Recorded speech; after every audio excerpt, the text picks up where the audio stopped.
Hello everyone, I am Sitamina Dwi Rahmayani from 11D. I would like to explain about the case study of supply chain network design of the PT Indofood Sukses Makmur. The background of the PT Indofood Sukses Makmur is the first large food manufacturer in Indonesia and the nationwide distribution network, the rising demand in eastern Indonesia and geographic challenge across 17,000 plus islands. And then the problem statement in here is long lead time to eastern Indonesia, and then the second is high logistic cost and limited local facilities, and then it's supply chain optimization. The question is what is the key factor influence the decision between building a manufacturing plant or distribution center in eastern Indonesia, and then the second is which option is more feasible for Indofood based on the demand and cost consideration, and the third is what transportation modes should be used to serve eastern Indonesia and why, and then the fourth is how does the cost and benefit of the existing supply chain compare with the proposed network design, and then the last question is what are the main risks of the new supply chain design and how can they be mitigated. This is for the first answer. What is the factor to consider in facility location decision? I think I have four answer. The first is facility location and the transportation mode, cost analysis, and risk assessment. For the first facility location, proximity to demand center in Sulawesi, Maluku, Papua, and to reduce delivery lead time. And then the second is availability of infrastructure. Of course, for the port, roads, electricity, warehousing facilities, and then the third is accessibility to major transportation routes, seaport and airports. And then the second transformation mode is compatibility of the facility location with the sea, air, and land transportation. Is it will be connected or not? And then the second is cost efficiency and reliability of transportation from Java to Eastern Indonesia. And then the third is cost analysis, the capital expenditure for building a manufacturing plant versus a distribution center, and then the operational cost or OPEX, including the labor, utilities, warehousing, and transportation, and then inventory holding cost and safety stock requirement. And the last, risk assessment. Risk assessments is including the supply chain distribution risk due to weather, port congestion, or infrastructure limitation, and then the regulatory and compliance risk, and then the availability of the skilled labor and local supplier. And then for the second question, feasibility analysis manufacturing plant versus distribution center based on demand growth and cost consideration, establishing a new distribution center in Eastern Indonesia is more feasible than building a new factoring plant. The reason is the first is cost efficiency. Building a distribution center requires significantly lower investment compared a manufacturing plant, which needs machinery, skilled labor, and raw material sourcing. And then the second is lead time reduction. The products are already manufactured in Java and then can be stored closer to customer, reducing the delivery time. The third is time effectiveness mobilization. Goods can be shipped in bulk to the distribution center and distribute quickly to multiple regions.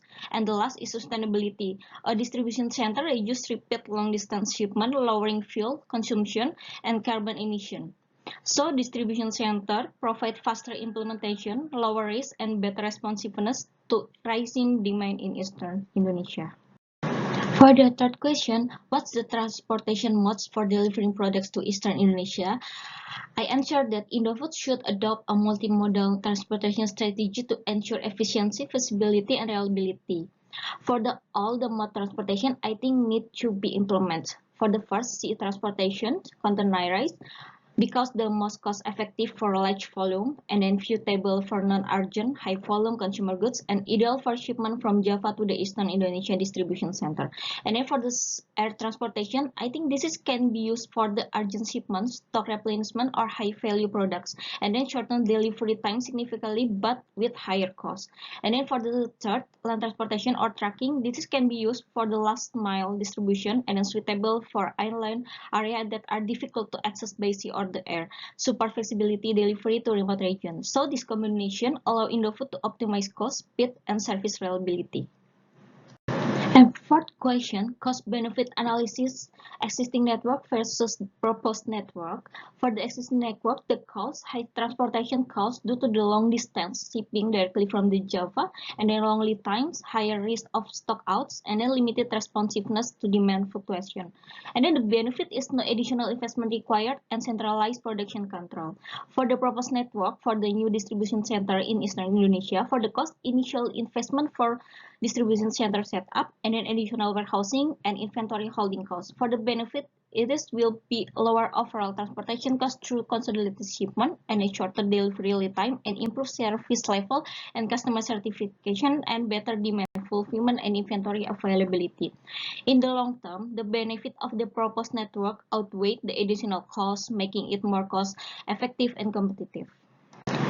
The fifth question, risk assessment and mitigation strategies. For the first, transportation and infrastructure risk.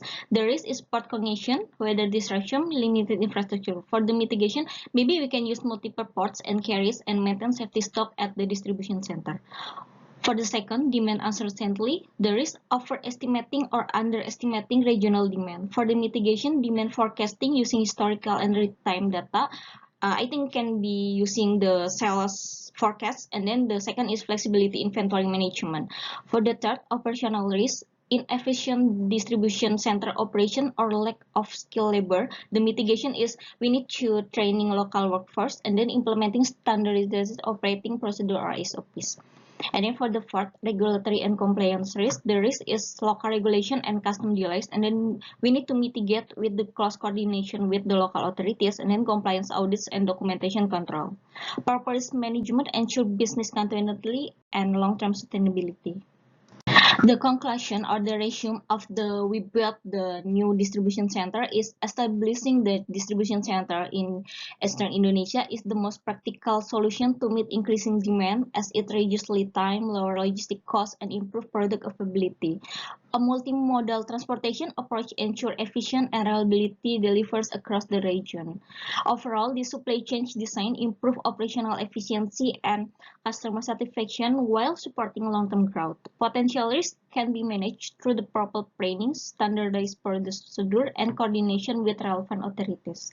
I think that's all from me. Thank you for all.